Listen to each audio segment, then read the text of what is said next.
अस्सलामु अलैकुम। हिन वीडियो में हिकु इडियम सिखंदासीं। सिंधी में चवंदा आहियूं मुहावरो, ऐं उहो इडियम आहे cry over spilled milk. I repeat, cry over spilled milk. ऐं इन इडियम खे, हिन मुहावरे खे सिंधी में हीअं चवंदासीं, किरियल खीर ते रोइणु। किरियल खीर ते रोइणु। हाणे first of all in ji English में मीनिंग ॾिसंदासीं, देन इन जी सिंधी में बि मीनिंग ॾिसंदासीं, ऐं उन खां पोइ मां हिन इडियम जो ओरिजिन बि ॿुधाईंदसि, यानी ही इडियम जेको आहे सो कॾहिं खां शुरू थियो आहे, ऐं इन इडियम खे किराए ओवर स्पिल्ड मिल्क छो चऊं था, ऐं लास्ट में जुमिला बि ॾिसंदासीं त हिन इडियम खे जुमिलनि में कीअं इस्तेमालु कजे। ठीकु आहे, त फर्स्ट ऑफ ऑल मां हिन जी इंग्लिश में मीनिंग तव्हांखे ॿुधाईंदसि, देन सिंधी में हिन जी मीनिंग ॿुधाईंदसि। त हिन जी इंग्लिश में मीनिंग आहे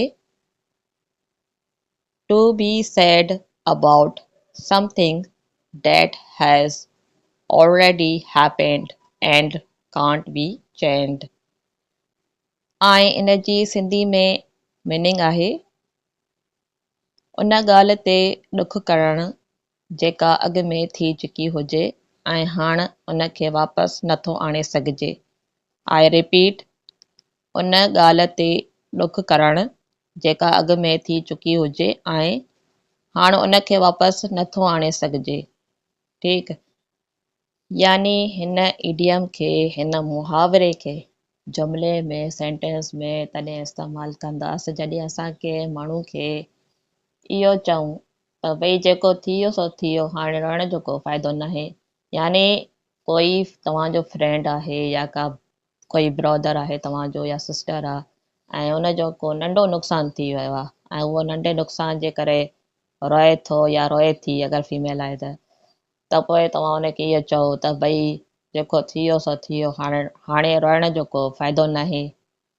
ठीकु आहे, यानी हिकु नंढो नुक़सानु हुयो जेको थी चुको, हाणे उनखे रिकवर नथा करे सघूं त इन नुक़सान ते रोइण जो को फ़ाइदो न आहे। तॾहिं यानी पोइ तव्हां जेको आहे सो हिन इडियम खे जुमिले में इस्तेमालु कंदव। ठीकु आहे, चलो मां हाणे ओरिजिन ऐं हिन जो रीड कंदसि इंग्लिश में, देन उन जी सिंधी बि जेको आहे सो ट्रांसलेशन रीड कंदसि, ऐं पोइ जॾहिं जुमिला ॾिसंदासीं त तव्हांखे बहितर तरीक़े सां सम्झ में अची वेंदो त हिन इडियम खे जुमिलनि में इस्तेमालु कीअं कजे। ठीकु आहे, हिन इडियम जो ओरिजिन आहे इंग्लिश में, This idiom dates back to around the 1600s. In those times, milk was very valuable. If it spilled, people felt sad, but later they realized that crying could not fix the loss. So the phrase was used to tell people not to worry about things that cannot be changed। हाणे असां सिंधी में हिन जी translation ॾिसंदासीं। सिंधी में origin आहे, ही चवणी लॻभॻि 1600 यानी 1600 ईस्वी जे दौर सां लाॻापियल आहे। उन्हनि वक़्तनि में खीर तमामु क़ीमती हूंदो हो। जेकॾहिं उहो वही वेंदो हो त माण्हू ॾुख महसूसु कंदा हुआ, पर पोइ उन्हनि सम्झियो त रोइण सां कुझु बि ठीकु नथो थिए। तंहिं करे ही जुमिलो इस्तेमालु कयो वियो त जेके ॻाल्हियूं तब्दील नथियूं थी सघनि उन्हनि बाबति परेशान न थियो। अच्छा, हिन ओरिजिन में छा लिखियलु आहे त ही इडियम लॻभॻि 1600 ईस्वी खां इस्तेमालु थींदो पियो अचे, यानी एग्ज़ैक्ट ईयर जी ख़बर न आहे, लॻभॻि 1600 ईस्वी खां इस्तेमालु थींदो पियो अचे। ठीकु आहे, आई रिपीट, जे हिन ओरिजिन में लिखियलु आहे त ही इडियम लॻभॻि 1600 ईस्वी खां इस्तेमालु थींदो पियो अचे। ठीकु आहे, यानी उन दौर में खीर तमामु घणो क़ीमती हूंदो हो।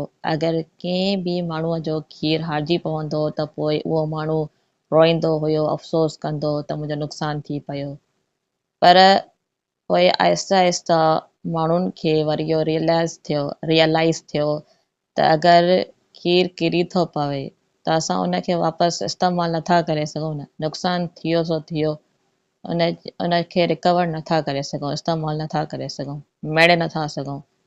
पोइ इन जे करे माण्हुनि इहो रियलाइज़ कयो त अगरि खीर किरी थो पवे त उन ते पोइ अफ़सोस करणु या रोइण जो को फ़ाइदो न आहे। ठीकु आहे न, बसि किरी पियो त किरी पियो, हारिजी पियो त हारिजी पियो, नुक़सानु थियो सो थियो, यानी पोइ हाणे कोई रोइण जो फ़ाइदो न आहे न। ठीकु, यानी पोइ वरी इनखे एज़ एन इडियम तौरु माण्हू इस्तेमालु करणु शुरू कयो।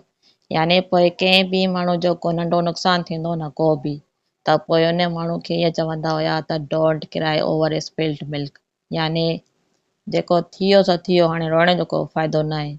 यानी पोइ वरी इनखे जेको आहे न एज़ अ मुहावरो तौरु इस्तेमालु करणु शुरू करे ॾिनो माण्हुनि।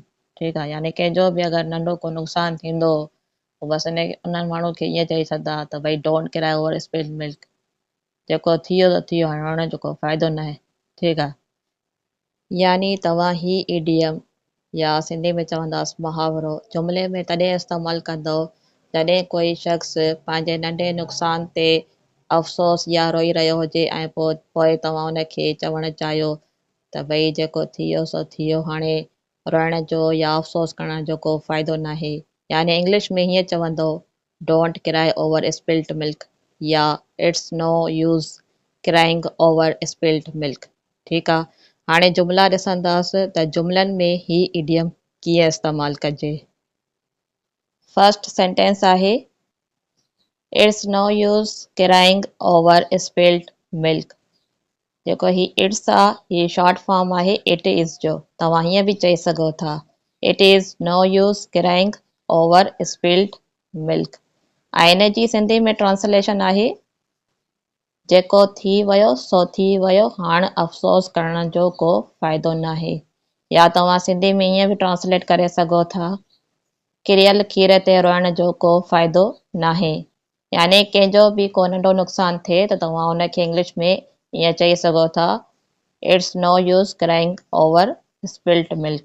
या तव्हां हीअं बि चई सघो था इंग्लिश में don't cry over spilled milk. ॿिन्हिनि जो मतिलबु साॻियो आहे।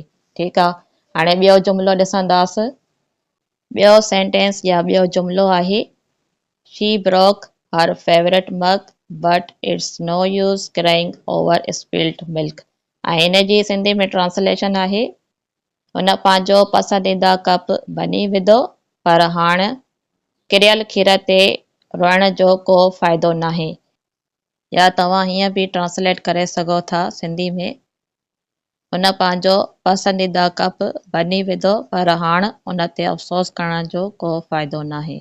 ॾिसो हिन जुमिले में बि इडियम इस्तेमालु थियो आहे it's no use crying over spilled milk. ठीकु आहे, यानी हाणे उन ते अफ़सोस करण जो को फ़ाइदो न आहे।